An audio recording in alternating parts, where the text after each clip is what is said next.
Small Changes by Digits 27, Chapter 16. Same Old Training. D rank. Naruto looked on questioningly at the Hokage as the older man handed the red-haired Jonin three mission folders. He briefly glanced through their contents only for his confusion to grow. Painting fences, manual labor out of form, catching a runaway cat.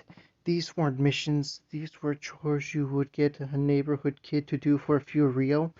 Ah, yes, I suppose you never would have come across these types of missions before, Naruto. I believe they were instigated a bit after your team became Chunin. Naruto just nodded absently. The first mission Ansui had ever taken them on was a C rank, and it was a real mission, not one of these odd jobs. However, he wasn't one to so overtly question the Hokage's orders, and if he said these missions were appropriate for newly instated genin, then oh, who was he kidding? Seriously, Hokage-sama, these aren't missions. How could anybody ever rationalize using ninja, no matter how green, for such menial tasks? These kids should be getting experience, or at least the experiences to hone their skills, not learning how to paint a fence. The Hokage remained quiet for a few moments before puffing on the pipe that now seemed to eternally rest in his mouth. "Could I talk to you for a few minutes, Naruto?" The Chunin to the Hokage's right, a man with a spiky ponytail and a horizontal scar across his nose, nearly spat out his coffee as he looked around the village leader incredulously. "Hokage-sama, we still have—" He was silenced though as the aged Kage raised the wrinkled hand, cutting the Chunin off. "It's okay, Iruka. It will only take a moment." With that he slowly got to his feet before walking to the other side of the mission office, Naruto quickly on his heels. For a few moments he simply looked at the village, steadily blowing out puffs of gray smoke as his eyes followed various people going about their days. "Hokage-sama?" Naruto gazed at the older man curiously as he seemingly ignored him, almost as if he was lost in a memory. "Naruto." The silence was broken so suddenly it nearly startled the newly instated Jonin. "Do you know what I feel every time I look out this window down onto a peaceful and, dare I say it, happy village?" The redhead was slightly caught off guard by the question, but his own expression became thoughtful all the same, taking a moment to glance out at the same streets where the Hokage could obviously see something he was missing. "Pride?" A short, rattling bark of laugh was his answer, as the aged Hokage's eyes crinkled into an amused smile. "Yes, Naruto, I do feel pride as I look out on the legacy of my mentors that I like to believe I have helped maintain, but more than that, I feel unease."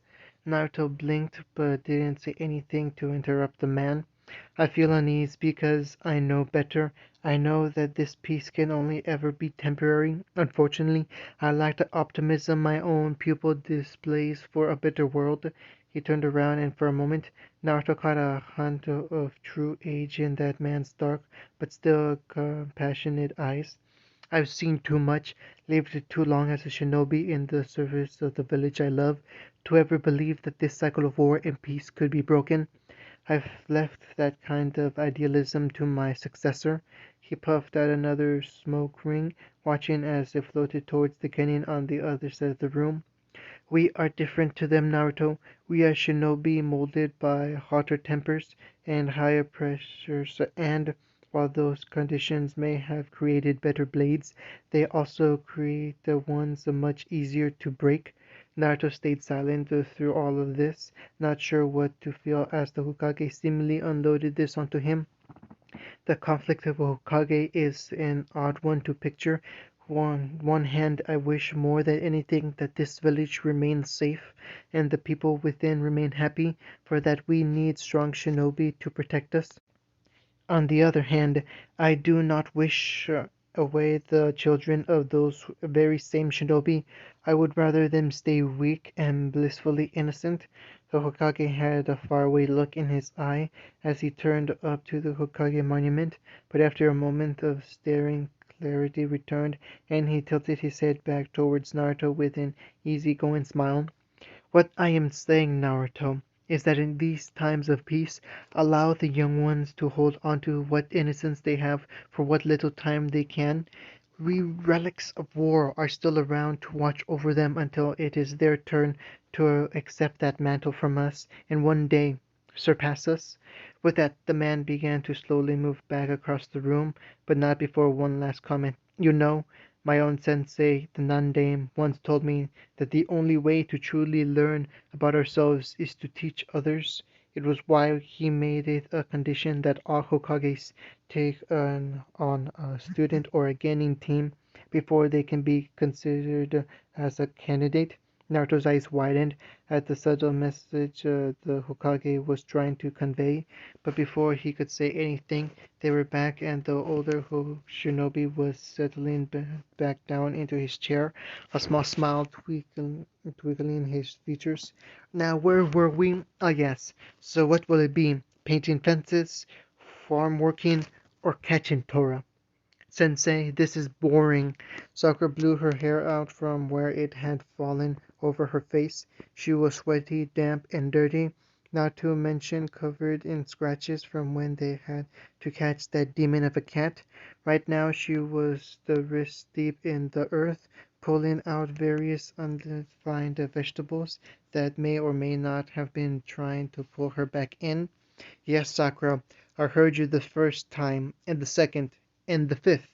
The pink-haired girl looked up where her sensei sat in a nearby tree, seemingly doodling on a scroll and only keeping an occasional eye on his students. Why aren't you helping anyway? Aren't we supposed to be a team? Sasuke had previously stayed silent to the other so-called missions, but it was only so long before his sarcastic, sullen tone drifted over to the others.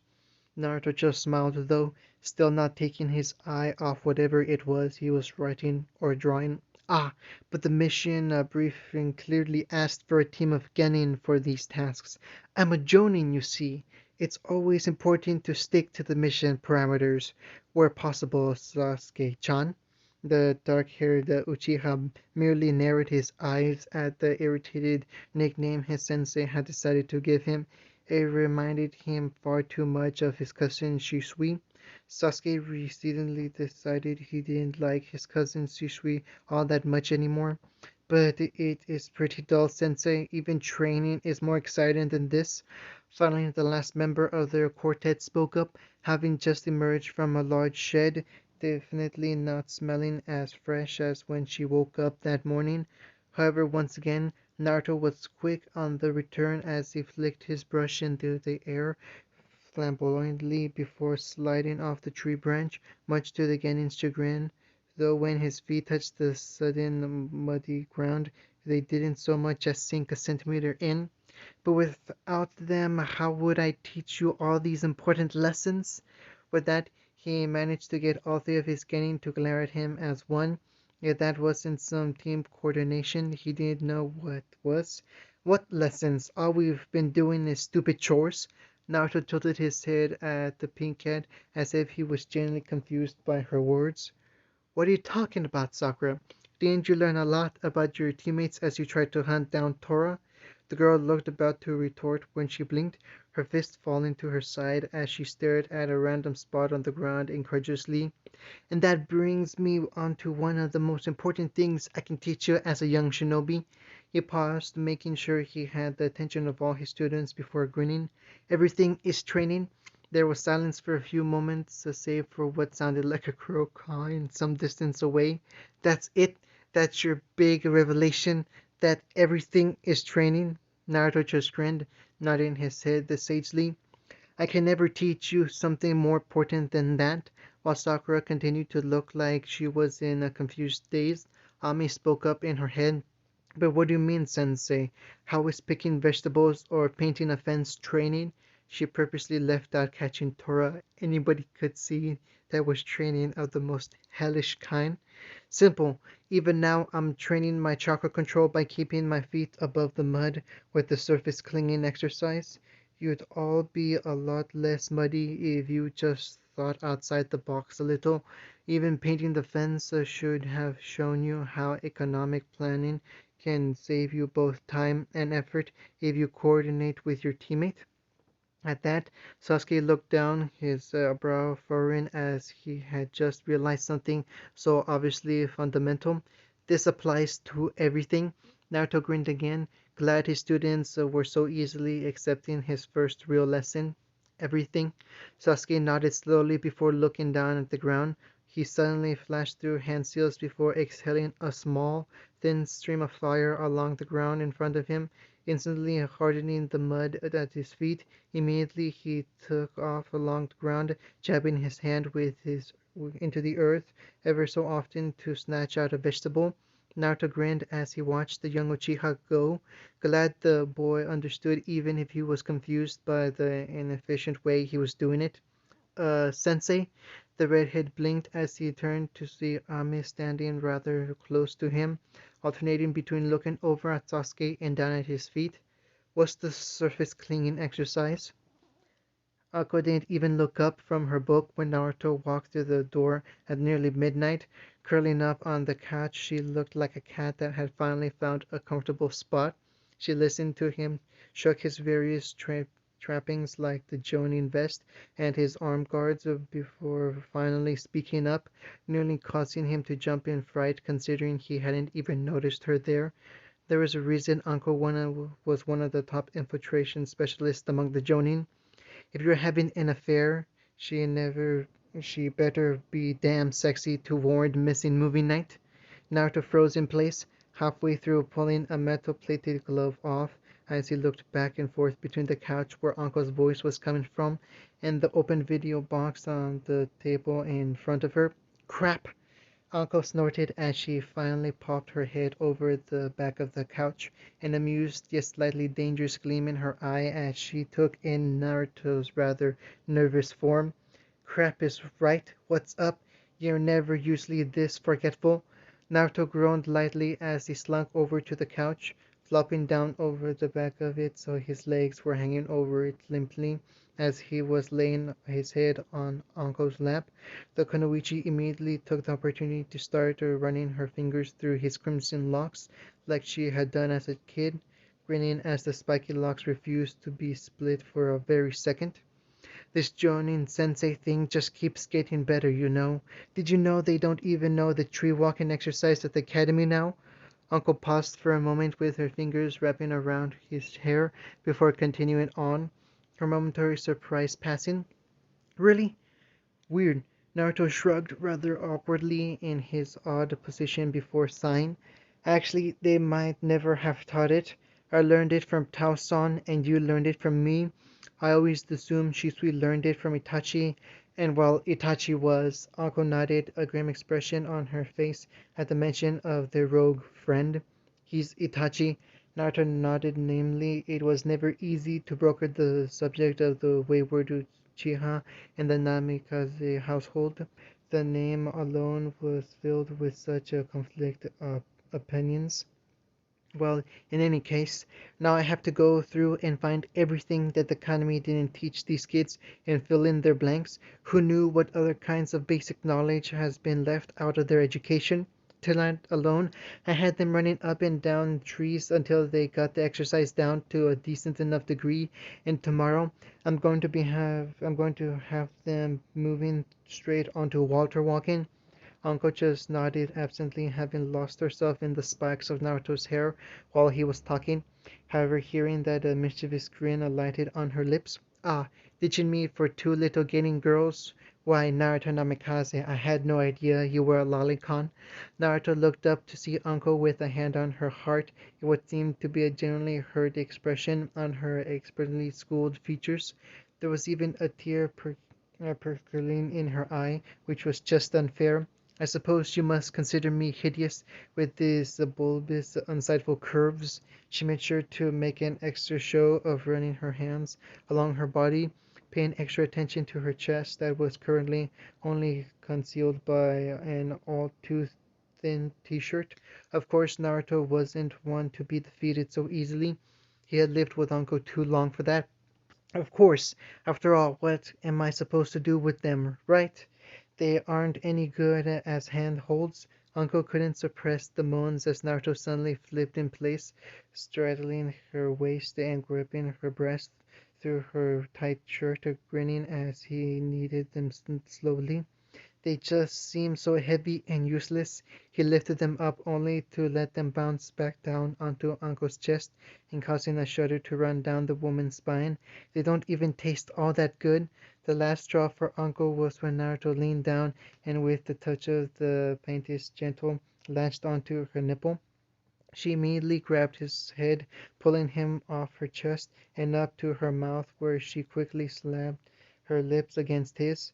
Naruto noticed she was a lot more forceful that night, so he let himself take the back burner, allowing his girlfriend to lead as she swirled her tongue around his mouth, greedily noises emerging from her own, and she guided his hands back down to her chest.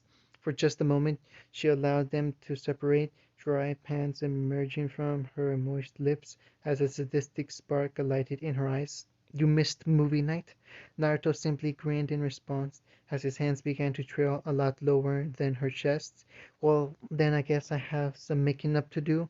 His grin was meant in kind as Uncle suddenly turned the tables, flipping both of them off the table so that she was on top, straddling his waist with her hands either side of his head. "Damn right you do. Keep your guard up. Just because you think you might have your opponent off balance doesn't mean that they are. There are whole styles of taijutsu based around countering." Naruto lectured from his position above a mildly battered Ami. He had been training her on and the other genin in their various styles, or in the case of the two girls, actually trying to mold their styles into something usable. It was fairly slow going at the moment, but he believed that once they got a grounding and some fundamentals knocked into them, they would progress a lot faster. "Yes, sensei." Ami simply seemed resigned to being thrown about the training ground by her teacher and looking over at Sasuke and Sakura. Her teammates seemed to be getting the same treatment. Naruto could have had his genins sparring each other, but the problem with that was they were too far apart, skill-wise. Sasuke didn't know how to hold back, so pulling him up against Ame and Sakura would be only lowered the confidence while frustrating him. While Ami and Sakura were of similar skill when it came to taijutsu, they were too similar. Neither would have improved at the same rate as if they had an opponent that would really push them.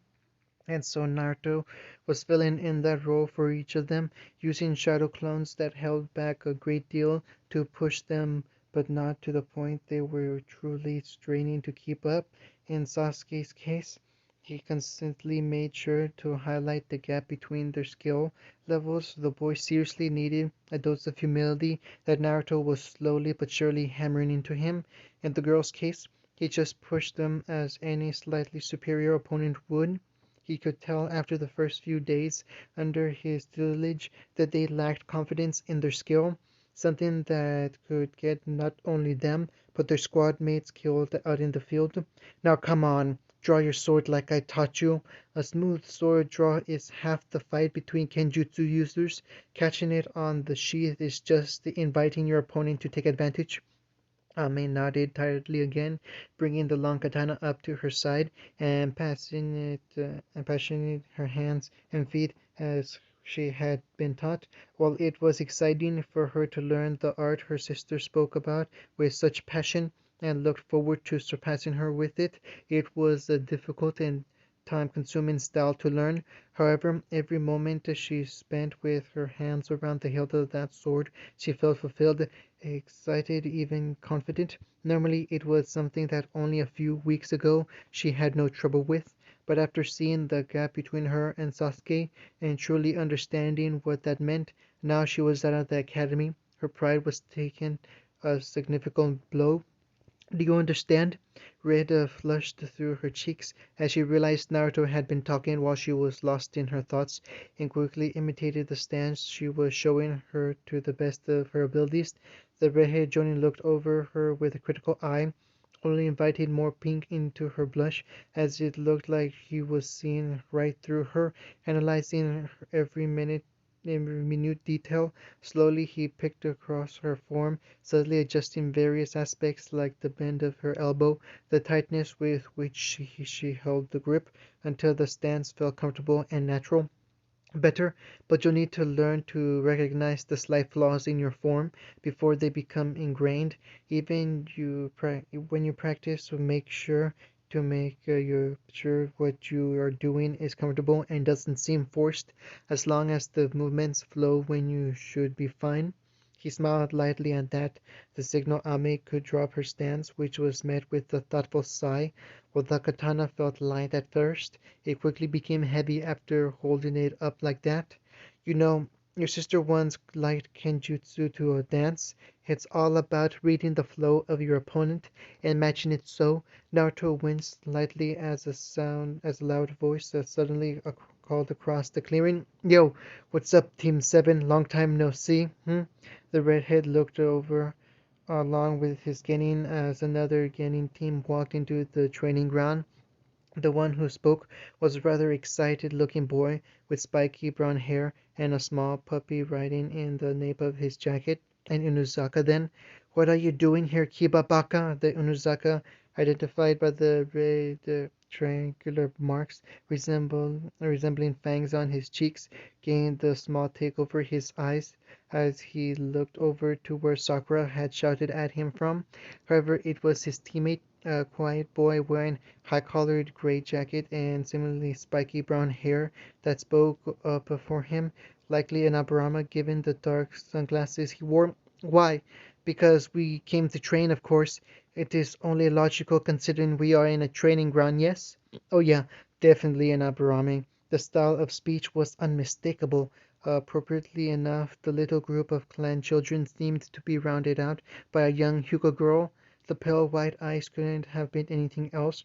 There was also the rather emotionless exterior she exuded, which matched the airy clan to a T. Other than that, she rather reminded Naruto of the woman his mother had been quite friendly with. Hiyashi's wife?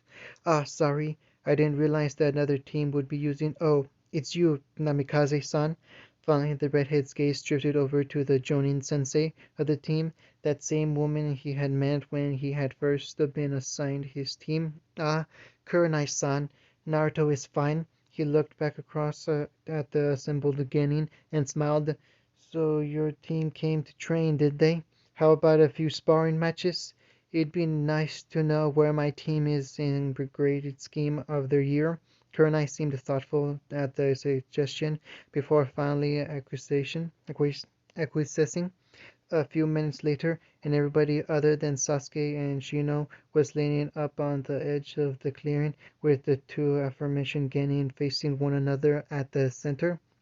Both Genin were quiet all the way up until the point Naruto blew through his fingers, sounding off a loud whistle that marked the start of their match. Immediately both flew into action, Shino releasing a loud cloud of insects around his form, while Sasuke pivoted his foot, vanishing before the Genin's eyes in a burst of speed that even surprised Kurenai. Oh, whoa! Sasuke got a lot faster. What they didn't know was that Sasuke was simply using the surface clinging technique to provide extra grip and his newly found chakra control to marginally enhance his muscles. He had been honing it over the past few weeks of the rank missions, using Naruto's advice of taking everything as training to use almost everything thrown at him as a challenge. However, not knowing this, the others in Kurenai's squad could only nod at Kiba's exclamation.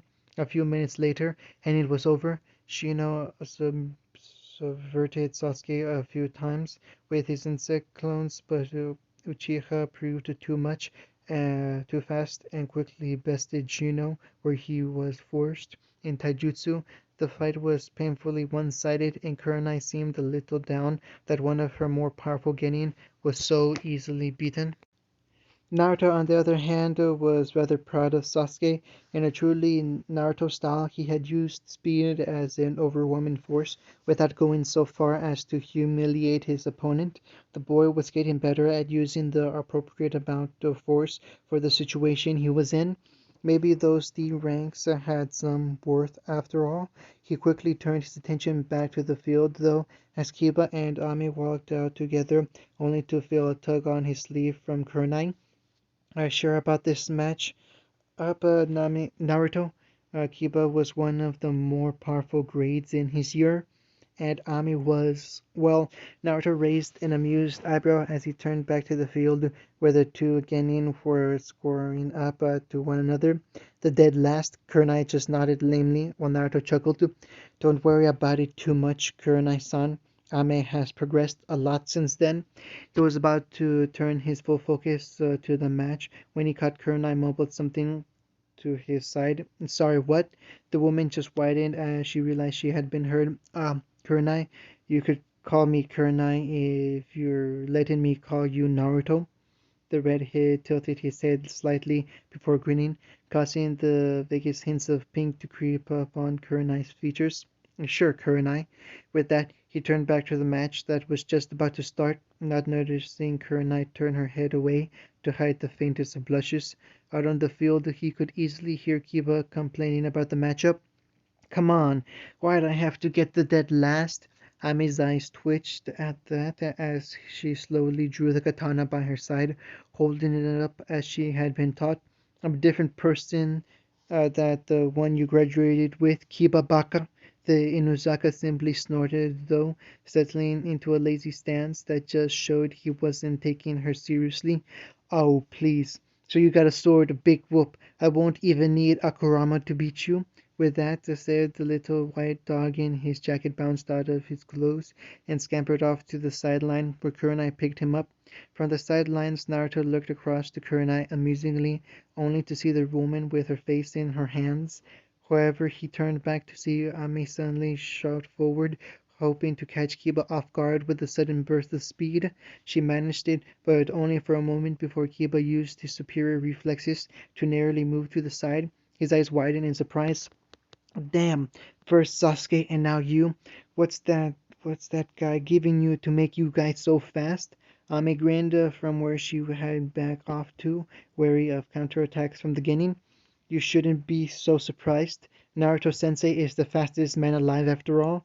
This time it was Naruto's turn to look sheepish as both Kurenai and his team turned to look at him, making him wave awkwardly. He never remembered telling his team anything of the sort.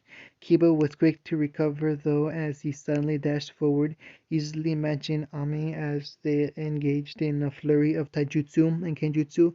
It was quite clear Kiba was the superior fighter, but with the reach offered by her sword, Ami was at least able to stave him off as she backpedaled. However, even that began to work against her, as the young Inuzaka began to use his clawed hands to divert the sword, throwing the girl off balance. However, all the retreating turned out to be a ploy, as Ami suddenly grinned, closing her eyes as she revealed a tag underneath her foot, back where she had started the match. Instantly, Kiba was blinded as the tag lit up and released a flash of bright white light, making the poor boy yelp in pain and clutch his sensitive eyes. Immediately, Ame took advantage, skirting around the boy and striking at him with the blunt of the sword. In his disorientation, in his disoriented state, Kiba could only wildly swing out where he smelled the girl, his eyes still screwed shut. It was quickly over, though, when Kiba suddenly ducked low, sweeping out with a low kick that took away Aime's grounding and left her straining up at the sky with the wind knocked out of her. Kiba pounced like a predator, quickly putting Aime into a position where she was forced to submit or have her arm dislocated, ending the match. However, as the purple-haired girl walked off the field, the disappointment she was expecting from her sensei was absent. Instead, the older teen grinned at her, ruffling her hair affectionately. That was great, Ame. Just good good use of your surroundings, despite the irritating ruffling of hair that she was now going to have to fix. Ame felt herself flush with pride as she turned around to watch the final match, Sakura versus Hinata. Unfortunately, it was almost over by the time she turned, despite her increased speed thanks to Naruto's training. Sakura was unprepared for the brutal assault from Hinata's Jukin. In mere seconds, the girl had half her body disabled, and Hinata was already striding over the field, her face a mask of impassibility.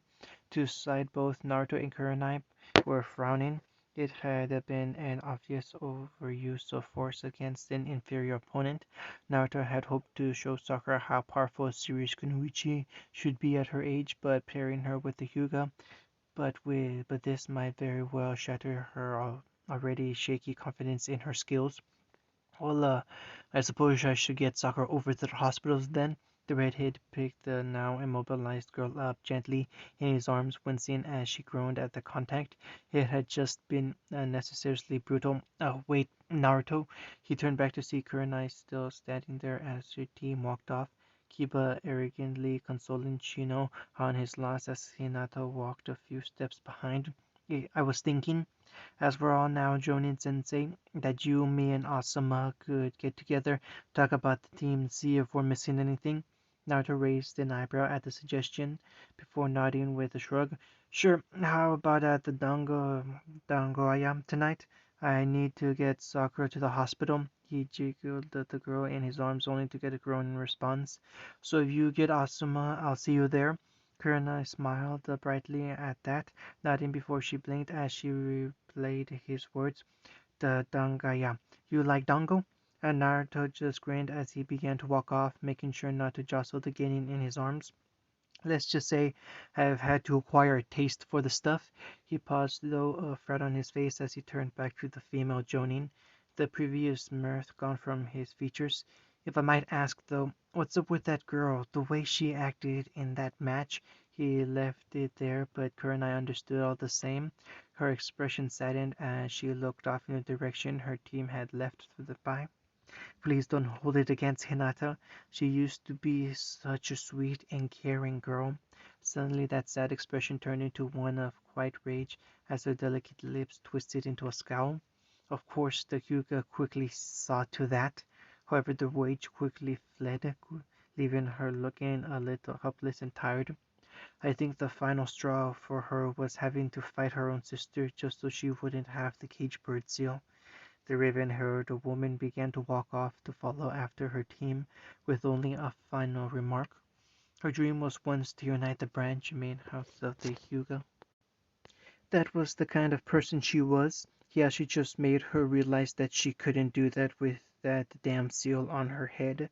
She's never been the same. With that, she disappeared into the tree line, leaving a contemplative Naruto behind. That's horrible. The redhead quirked an eyebrow, turning to find Ami and Sasuke standing behind him. It was the Violet that had spoken up, but even Sasuke seemed a little disgusted. Naruto just sighed on the other hand. He knew all too well the mess that was clan politics. That's what it is to belong to a clan, I'm afraid. And with those tired words, he led his team off to the hospital. Sasuke walked behind them, a frown of his own adorning his usually sullen features. End of chapter 16.